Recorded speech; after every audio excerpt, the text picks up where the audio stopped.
world. It's kind of a weather nightmare should the worst case happen. Unfortunately, the chance of storms in Chicago looks pretty high, and it looks pretty high right around the start of the show. So if you're out there and you hear the sirens go off or they prompt you to go somewhere safe, please do so. We do have a weather alert today, especially between 5 and 9 p.m. when scattered severe storms are expected. Not everybody gets them, but if you are underneath one, there is an unusually high risk that they could contain a tornado, actually the highest risk of a tornado near you that we've seen since the outbreak last July.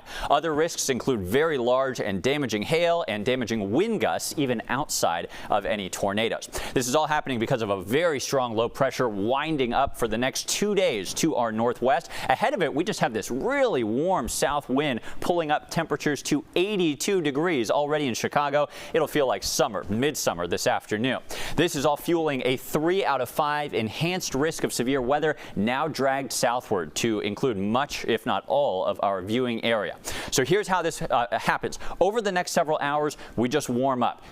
Plenty of breaks in the sun, nice south winds, and absolutely nothing on the radar. But once we hit 5 o'clock, and it could happen a little bit earlier than this model is showing, we're watching out near I-39 for the rapid, explosive development of what we call supercell thunderstorms. This will fill in into a line and blast into the Chicago area. Again, this model is suggesting that between 7 and 8. Several of our other models, though, are more towards 6 o'clock. So this is right during the evening commute, dinner time, and Beyonce plans this evening.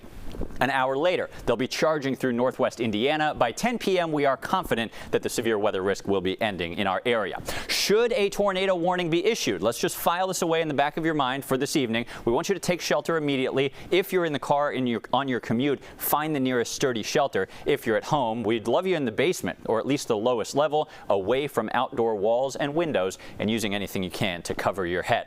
Again, this is all fueled by incredible warmth for mid-May. 91 is our forecast high today in Chicago. This should be our first 90-degree day of the year, coming almost 3 weeks ahead of when we typically see it. That's early June. You know, as the climate warms, 90-degree days are coming earlier overall. Not only today's, but, you know, 100 years ago, we didn't typically see them till mid-June. As you can see, that average has moved up by 2 weeks. So today, not everybody sees them, but scattered severe storms after a very hot May afternoon. Tomorrow, the severe weather risk is low, but a few scattered storms may interfere with your evening commute and dinner time plans again. This weekend, we dry out, but we also cool off, especially Sunday afternoon, before a round of rain lasting at least a day or two next week.